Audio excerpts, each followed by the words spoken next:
अस्सलामु अलैकुम वरहमतुल्लाहि वबरकातुहू। अज़ीज़ान मोहतरम, जैसा कि आपको मालूम है, इमसाल ईद की नमाज़ मसाजिद में और ईदगाह में उसी तरीक़े से अदा की जाएगी जिस तरीक़े से जुमे की नमाज़ मसाजिद में अदा की जाती रही है। जो हज़रात ईद की नमाज़ मसाजिद में और ईदगाह में अदा नहीं कर पाएंगे, वह हज़रात अपने घरों पर ईद के दिन चाश्त की नमाज का एहतमाम करेंगे। आज के इस मुख्तसर सी वीडियो के अंदर हम आपके सामने चाश्त की नमाज के हवाले से कुछ बातें पेश करने जा रहे हैं। समाअत फरमाएं। चाश्त की नमाज की अहादीस में बहुत फजीलत बयान फरमाई गई है। इब्न माजा की हदीस है, हज़रत अबू हुरैरा रज़ियल्लाहु ताला अन्हु से मरवी है, हमारे आका सल्लल्लाहु ताला अलैहि वसल्लम का फरमाने आली शान है, जो कोई चाश्त की 2 रकात नमाज अदा करता रहे तो अल्लाह तबारक व ताला उसके तमाम गुनाहों को माफ़ फरमा देगा, अगरचे उसके गुनाह समंदर के झाग के बराबर ही क्यों ना हो।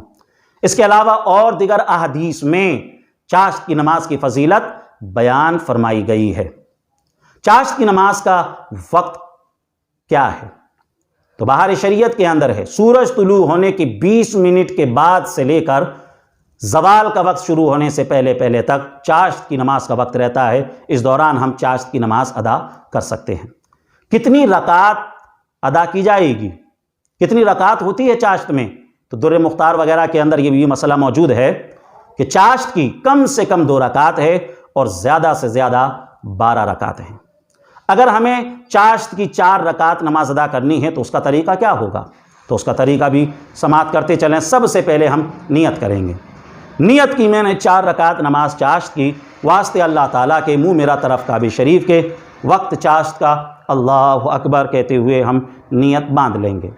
सना पढ़ेंगे, अलहम्दु शरीफ पढ़ेंगे, उसके बाद सूरत मिलाएंगे, रुकू सजदे के बाद रकात पूरी होगी। दूसरी रकात में फिर अलहम्दु शरीफ पढ़ेंगे, सूरत मिलाएंगे, रुकू सजदे के बाद दूसरी रकात मुकम्मल होगी, कायदा करेंगे, कायदे में अतहियात पढ़ेंगे। तीसरी रकात के लिए फिर खड़े हो जाएंगे, अलहम्दु शरीफ पढ़ेंगे, उसके बाद सूरत मिलाएंगे, रुकू सजदे के बाद तीसरी रकात मुकम्मल करने के बाद हम खड़े हो जाएंगे। चौथी रकात में फिर अलहम्दु शरीफ पढ़ेंगे और सूरत मिलाएंगे। ये जो हम अलहम्दु शरीफ और सूरत जो मिलाएंगे, इसे हम जब पढ़ेंगे तो हमें इसे आहिस्ता आहिस्ता पढ़ना है।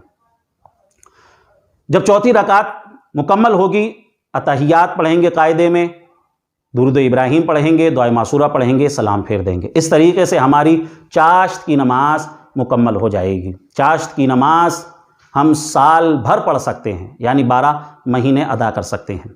लेकिन इमसाल जब ईद के दिन चाश्त की नमाज हम अदा करेंगे तो हमें 1-2 बातों का और भी ख्याल रखना है, वो भी आप मुलाहिज़ा फरमा लें।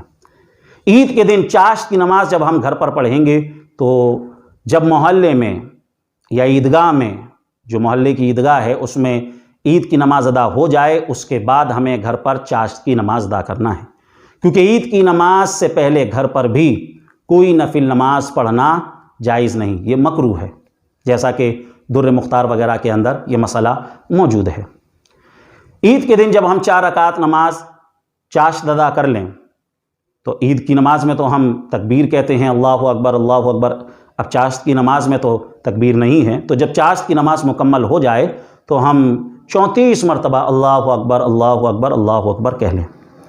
इसी के साथ जो नफिल नमाजें हैं, जैसे चाश्त की नमाज या जो भी नफिल नमाजें हैं, ये तन्हा तन्हा पढ़ना अल्लाह को ज़्यादा पसंद है। लेकिन अगर चाश्त की नमाज कोई जमात से अदा करना चाहे तो जमात से भी अदा कर सकते हैं। अगर घर के अंदर कोई ऐसा शख्स मौजूद है जो इमामत के फ़राइज़ अंजाम दे सकता है तो वो जमात के साथ चाश्त की नमाज पढ़ा सकता है। जमात के साथ भी जब चाश्त की नमाज होगी तो हमें जो क़िरात करनी है उसमें अलहम्दु शरीफ पढ़नी है और आयत सूरत जो मिलानी है वो भी आहिस्ता आहिस्ता पढ़ना होगी। जब नमाज पूरी हो जाए तो 34 मरतबा अल्लाहु अकबर कह लेना है। ईद की नमाज में खुतबा होता है, चाश्त की नमाज में खुतबा नहीं। तो जो ईद की नमाज पढ़ा रहे हैं, मुनासिब हो तो वो शख्स ईद चाश्त की नमाज अदा कराने के बाद नबी करीम सल्लल्लाहु अलैहि वसल्लम की कुछ अहादीस लोगों के सामने बयान कर दें। घरों के अंदर भी जो चाश्त की नमाज का एहतमाम किया जाए, इसमें भी लॉकडाउन का भरपूर पालन किया जाए, सोशल डिस्टेंसिंग का ख्याल रखा जाए, खूब अल्लाह तबारक व ताला से दुआएं की जाएं। मौला तबारक व ताला नमाज चाश्त की बरकत से, रमज़ान की इबादत की बरकत से, मौला कोरोना वायरस की इस वबा से हमें भी और सारी दुनिया के इंसानों को बचाए। अस्सलामु अलैकुम व रहमतुल्लाहि व बरकातुहू।